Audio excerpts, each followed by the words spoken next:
Il y a quelque chose de malsainement fascinant dans The Morning Show. Ouais, malsainement n'existe pas comme mot. Et oui, j'ai décidé, unilatéralement et sans complexe, de m'affranchir de la complexité du français. Et du coup, j'invente des mots au KLM. J'ai l'impression que la première saison de The Morning Show a quelque chose de très semblable à un gros accident de la route où les gens ralentissent et ne peuvent s'empêcher de regarder. Est-ce que c'est de la curiosité malsaine ou est-ce quelque chose d'inexorablement humain? Franchement, j'en sais rien. Et je ne pense pas que j'aurai une réponse de moi-même. La nature humaine est quelque chose de complexe et très difficile à comprendre. Bref, je m'éloigne du sujet. Dès le début de la saison, les choses sont sans dessus-dessous. On dirait que le premier épisode commence par un gros cliffhanger auquel nous, spectateurs, n'assisterons jamais. À savoir la décision de virer l'animateur vedette d'une émission matinale. Un peu l'équivalent de notre télématin. D'ailleurs, est-ce que le truc, il existe encore ?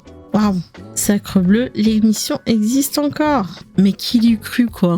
Bref, la décision d'éjecter le mec a été prise soit tard la veille ou soit au beau milieu de la nuit. Et la série commence sur les conséquences de cette éviction brutale de la grande personnalité adulée du grand public. Et le truc, il fait Titanic, mais vraiment un naufrage. Parce que cet événement, tu vois, il entraîne un enchaînement de comportements humains qu'on peut tous constater dans ce genre d'incident. Certaines personnes essayent de sauver leur peau, t'as les vautours qui essayent de tirer profit de cette situation et t'as les dommages collatéraux. À commencer par le personnage d'Alex Levy dans la catégorie Sauve qui peut. Partenaire à l'écran de ce fameux présentateur, elle va essayer de ne pas laisser cet événement la définir et va vouloir sauver sa place à tout prix. D'autres se retrouvent pris dans cette tornade involontairement, comme Bradley, qui va se retrouver projeté out of nowhere en plein milieu de la tempête, alors que la meuf n'avait rien demandé, mais qui va profiter de cette opportunité pour essayer de faire son journalisme à elle. Par contre, je t'avoue que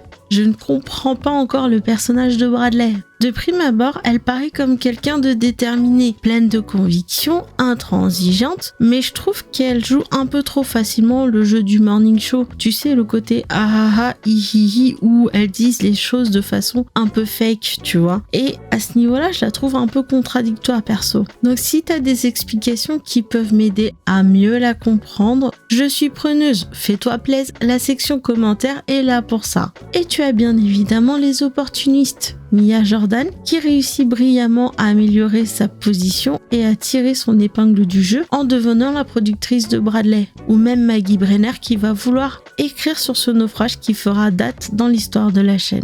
Et chacun de ces personnages mérite une analyse approfondie. Car en toute sincérité, The Morning Show excelle de par son écriture et par ses dialogues intéressants. Même si, entre toi et moi, ça n'atteindra jamais la magnificence d'Aaron Sorkin. Ce mec-là sait écrire des dialogues. Et je trouve que The Morning Show ne sera jamais aussi génial que The Newsroom à mes yeux. Même si The Newsroom a beaucoup plus de défauts que The Morning Show. Mais que veux-tu? Le cœur a ses raisons qui fait que moi, je mettrai toujours The Newsroom et The West Wing parmi les meilleures séries jamais écrites. Je vais arrêter de faire ma fangirl et je reviens sur le sujet. Bref, au beau milieu de cette tornade se trouvent deux personnes pour moi. D'un côté Mitch Kessler et d'un autre Anna Schussler. Mitch ne cesse de clamer son innocence pendant toute la saison, et ce dès le premier épisode. Il crie haut et fort que toutes ses relations étaient consentantes, et que, depuis la nuit des temps, les hommes ont utilisé leur pouvoir pour attirer des femmes. Perso, je trouve cette généralité un peu débile, mais bon, ça c'est que mon opinion. Et même si j'ai trouvé Mitch un peu burk, parce que franchement le gars il a raison, tromper n'est pas illégal, mais c'est moralement répréhensible. Mais c'est pas un crime puni par la loi. Et je me suis quand même demandé au début de la saison si Mitch n'était pas devenu un dommage collatéral de ce mouvement qui a réussi à faire tomber Harvey Weinstein. Le truc qui a lancé une nouvelle réflexion sur les rapports hommes-femmes et qui a placé la voix de la femme au centre du débat. Enfin, dans une certaine mesure, parce que bon, c'est pas encore ça. Mitch qui se rend compte que son ami dit que Lundy est vraiment pas net et qu'il est clairement coupable des crimes dont on l'accuse. Et j'ai vraiment aimé ce passage dans l'épisode 2 quand Chip essaie de convaincre Mitch de ne pas venir à la soirée. Il dit « L'opinion publique juge trop vite les hommes. Je suis d'accord avec toi, ok ? le mouvement MeToo vient contrebalancer à l'excès des siècles de comportements abusifs que des mecs comme toi ou moi n'ont pas eu. Et tous ces passages, absolument tous ces passages, m'ont convaincu que Mitch n'était peut-être pas le prédateur que les gens décrivaient. Après tout, Mia Jordan avoue avoir balancé au RH Mitch parce qu'elle en avait marre de le voir se la jouer père moralisateur. Mais l'épisode 4 marque un mini tournant avec l'interview de la stagiaire, je crois, ou un truc comme ça. Et là commencent à se dessiner des lignes brouillonnes. Elle dit que Mitch ne l'a jamais forcé à coucher avec lui, mais qu'elle ne voyait pas comment ne pas céder. Donc ouais, là, tu sais, à ce moment, je commence à comprendre l'éviction pour sexual misconduct. Je ne sais pas trop l'équivalent français de ce truc, mais en soi, je crois que misconduct, ça doit vouloir dire déplacé. Et oui, il a eu un comportement déplacé sur son lieu de travail. Il a eu des rapports avec ses subordonnés et ça, franchement, c'est de la matière fécale, qu'on soit d'accord. C'est un gros porc et pas dans le bon sens du terme. Et du coup, comme une idiote, moi je me disais, waouh, ça se trouve, il est innocent, même si moi je ne l'aime pas. Et jusqu'à qu'arrive l'épisode de Las Vegas. Et la grosse claque dans ma figure, ma gueule. Un véritable uppercut dans mon estomac. Le plot twist le plus dégueulasse de tout l'univers. Sale gros porc.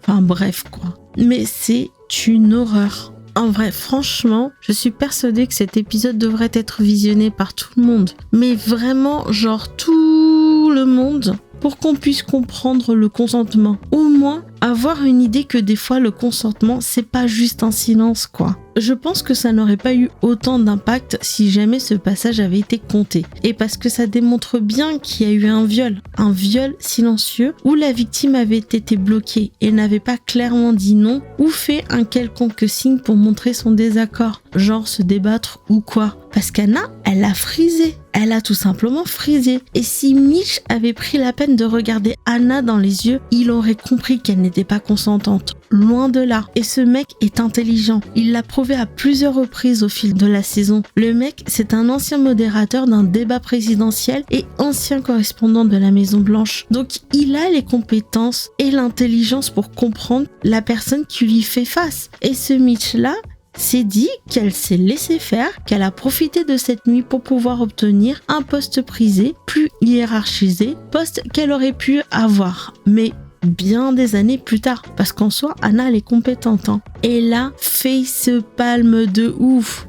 Ou c'est slap face de ouf. Je sais pas c'est quoi le mot. Mais oh là là là là, comment je voulais terminer Mitch. Comment je voulais le détruire là sur place. Et le pire, c'est qu'il s'en est jamais rendu compte et qu'il pense qu'il est innocent. Sauf que là, ironiquement, la plus grande victime est celle qui a choisi de ne pas en parler et qui en a le plus souffert. Anna qui a eu cette promotion et qui a choisi de venir travailler tous les jours avec son agresseur. Elle a essayé de parler de ce qui lui est arrivé. Mais le Boys Club a préféré la faire taire, plutôt que de la réconforter et de la protéger. Non, à la place, Fred a préféré protéger Mitch pour ses intérêts personnels parce que Mitch lui apporte de l'argent et parce qu'il en allait de l'intérêt de la chaîne. En tout cas, ce sont les raisons que je suspecte. D'ailleurs, bravo Fred pour ce high level d'hypocrisie quand toi et Alex déjeuniez ensemble. Genre, Mitch t'a donné envie de gerber et qui t'a toujours mis mal à l'aise. Non mais vas-y là, franchement, tous les deux, vous méritez l'Oscar du plus gros faux popotin du siècle. Non franchement, je ne peux qu'applaudir devant cette excellente interprétation de l'hypocrisie. Oh là là là là, comment j'avais envie de les défoncer. En vrai, Anna, on aurait dû la laisser en paix parce que tout le monde a une part de responsabilité dans sa descente aux enfers. Et c'est là que le nœud du problème devient compliqué. Hormis Fred, tout le monde a assumé qu'Anna a couché avec Mitch pour avoir ce poste. Et ce même monde se rend compte qu'ils ont mal interprété ce qui s'est passé en fin de saison. Et là où ça m'a fait mal, c'est que moi je me suis posé la question. Je me suis demandé ce que j'aurais fait dans cette situation. Si l'un de mes collègues couche droite à gauche, en soi je ne dis rien. Parce que déjà, je n'ai rien à dire. Je pense que tout le monde fait ce qu'il veut et que mon sens de la moralité ne s'applique pas forcément à tout le monde. Et donc, en soi, je n'ai pas dicté le comportement de mon collègue. collègue. Et ça se trouve, Mitch à la base ça devait être quelqu'un de bien, parce que sa femme lui dit au début de la saison qu'elle le quitte, qu'elle ne l'aimait plus depuis un bon bout de temps de toute façon. Ouais, c'est d'extrapolation, mais ça se trouve le mec était correct. Puis il s'est transformé en monstre parce qu'il pouvait tout simplement se permettre de faire tout ce qu'il voulait. Oscar Wilde avait fichtrement raison quand il disait que Everything is about sex except sex. Sex is about power.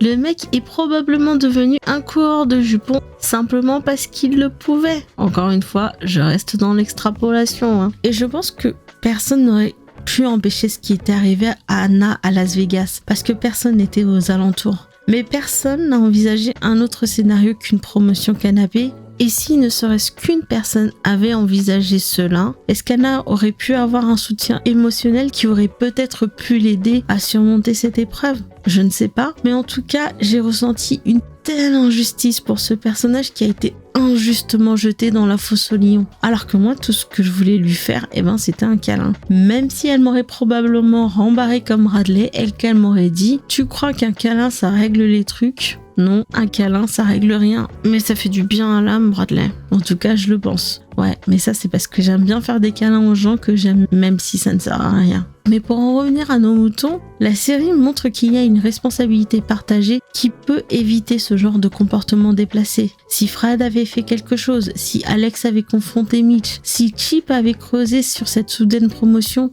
et parce que tout à chacun a choisi de ne rien faire, Anna s'est retrouvée dans une situation inconfortable où elle essayait tout simplement de survivre au jour le jour.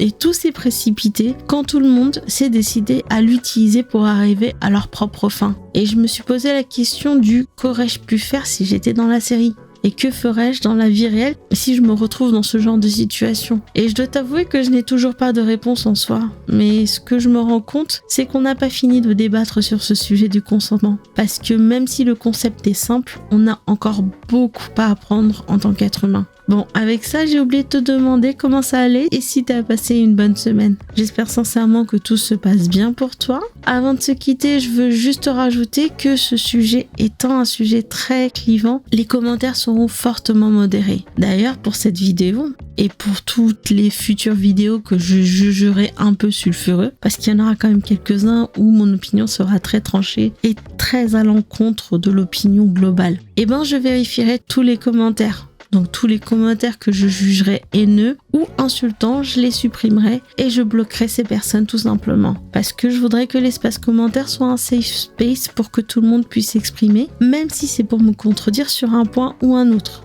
Bref, on va se quitter là. Je te souhaite de passer un excellent dimanche, une bonne semaine et je te dis à dimanche prochain.